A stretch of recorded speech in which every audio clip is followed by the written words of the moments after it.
Kwa hiyo atakayeshikamana na Qur'ani kwa kuisoma akazingatia maana, atakayesoma Qur'ani akawa anaizingatia Qur'ani na anazingatia maana yake na anayafanyia kazi yaliyomo ndani ya Qur'ani, huyu na yule ambaye haisomi Qur'ani ni watu wa aina tofauti kabisa.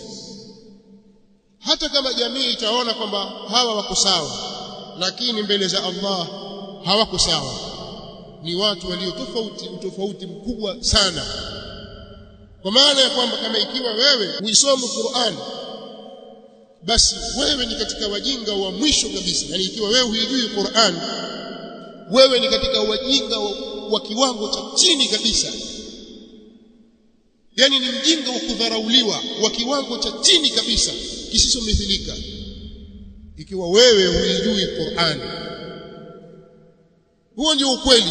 Kama kuna watu watakuficha pembeni kwamba hakuna neno, maadamu ustadhi au maalimu anaijua maalimu fulani haina neno hata usipojua wewe, kama anakuengaenga hivi na kukuficha kwa sababu ni babake au ni mjomba wake au anakuheshimu kwa sababu wewe ni mkwe, mimi sikufichi katika hilo. Yani wewe ni mjinga wa kiwango cha chini kisichomithilika. Huo ndio ukweli.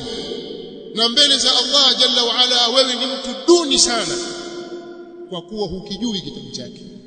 Na hakuna sababu za msingi ambazo waweza kuzieleza mbele ya Mola wako ukasema kwamba hizi ndio sababu zilizonifanya mimi nisikijue kitabu cha Mola wangu. Unaweza ukanidanganya mimi, ukamdanganya yule na yule na yule, ukajieleza mbele za watu, ikawa hiyo ni sababu, watu watakukubalia, lakini hizo haziwezi kuwa sababu mbele ya Allah subhanahu wa ta'ala.